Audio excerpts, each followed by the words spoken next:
For those who want to see what a real case of Russian collusion looks like, check out what has been happening in global oil markets for the past year and a half.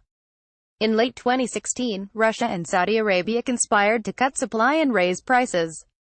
With cooperation from the rest of OPEC, they've succeeded spectacularly. Prices that had plummeted below $30 per barrel have been steadily rising in the wake of the Saudi-Russian pact to throttle back production, hovering recently at around $70 a barrel. It could get worse. On his recent tour of the United States, Saudi Crown Prince Mohammed bin Salman announced that the kingdom's goal was to extend its scheme to manage prices with Russia for another 10 to 20 years. The Saudi oil minister has suggested that OPEC and the Russians will continue tightening the market even though they've already succeeded in drying up a massive glut in global crude inventories. Saudi officials who just a few months ago were speaking of $70 as their target ceiling for prices now suggest that it may instead be the floor. They've apparently got their eye on $80, with plenty of talk that a return to $100 might be desirable. All of this proved too much for U.S. President Donald Trump.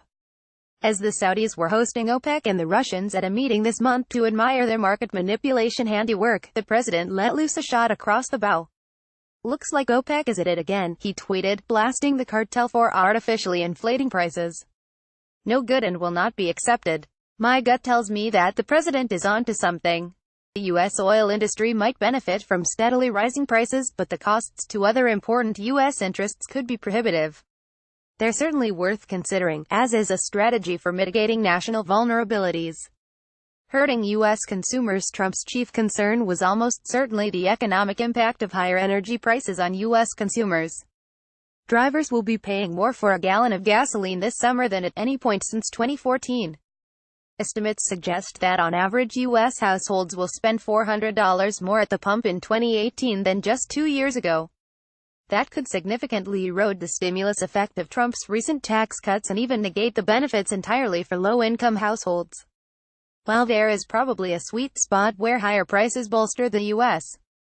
energy sector without curtailing consumer spending, Trump's tweet on April 20 clearly suggests that he doesn't trust the Saudis, and certainly not the Russians, to be reliable stewards of America's economic health. Rightly so. Strengthening Russia and Iran. The geopolitical effects of higher prices are also worrying. Maybe this is an oversimplification, but the idea of doing anything that would invariably end up strengthening the oil-dependent economies of both Russia and Iran, two of America's most dangerous international adversaries, should be deeply troubling. It's hard to view a scheme as benign if it guarantees more cash for Russian President Vladimir Putin and Iranian Supreme Leader Ali Khamenei to threaten vital U.S. interests. Strangely, this comes from a Saudi regime that blithely claims that Iran's supreme leader, if not stopped, will prove more dangerous than Adolf Hitler. Even setting aside the hyperbole, the long-standing Iranian project to destabilize and take down the House of Saud is real and pressing, as is the Iranian origin of many of the 100-plus missiles that Houthi rebels in Yemen have rained down on Saudi cities and installations in the past few years. Russian military firepower has also joined in a murderous alliance with Iran's Islamic Revolutionary Guard Corps in Syria to prop up Bashar al-Assad's genocidal regime, kill hundreds of thousands of Saudi Arabia's Sunni co-religionists, and put Iran on the threshold of dominating the Levant. Battling oil markets at a more tactical level, the timing of Saudi messaging about higher prices is also deeply problematic. It's no secret that in the run-up to Trump's May 12 decision on the Iranian nuclear agreement, the Saudis have been calling for the deal's collapse and the reimposition of powerful U.S. sanctions. That would mean targeting Iranian oil exports and potentially removing 1 to 2 million barrels of crude from international markets in short order. Opponents of such a move are likely attempting to deter the administration by warning that it could result in a dangerous price spike and downturn in the world economy. Now is precisely the time that the United States needs the Saudis to calm markets by reassuring everyone that Riyadh has both the resolve and capacity to cover any loss of Iranian exports. Instead, their most senior officials have been blathering on about the merits of tightening the market further. As the president might say, not nice or smart.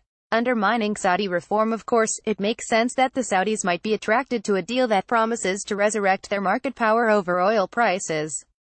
For one, they're suggesting that higher prices will help pay for Mohammed bin Salman's ambitious economic modernization initiatives, ensure the highest possible valuation for Saudi Aramco's upcoming public offering, and finance the escalating costs of their war in Yemen.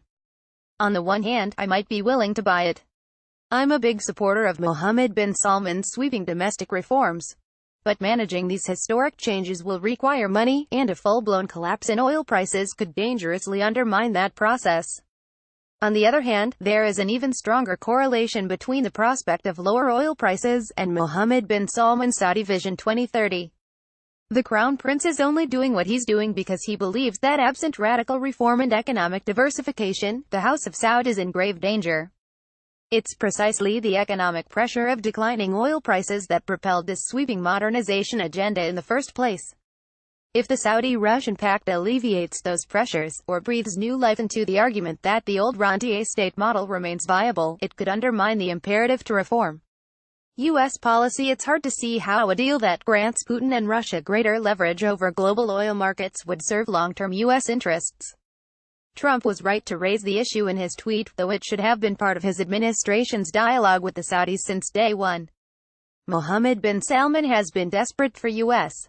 help not only to manage the Iranian threat abroad and economic modernization at home but also to legitimize his brazen bid for absolute power within the royal family. In exchange for that help, the United States ought to be continuously pressing its own set of concrete demands with the Saudis, including combating the ideology of jihadism, containing Iranian aggression, and, yes, not colluding with Putin on a scheme to manipulate global oil markets. It's high time the president's agenda with the Saudis moved beyond the endless quest to sell them ever greater quantities of advanced weaponry that they really don't need and can't effectively use. Beyond the U.S.-Saudi bilateral context, of course, the United States should be pursuing a long-term strategy to maximize its own energy security. It makes sense to incentivize and expand the current oil boom, but the United States also needs a strategic initiative to erode oil's continued stranglehold on its transportation sector. That means encouraging readily available alternative fuels that could compete with gasoline, electric power, to be sure, but also ethanol from abundant supplies of U.S.-sourced natural gas, corn, and agricultural waste.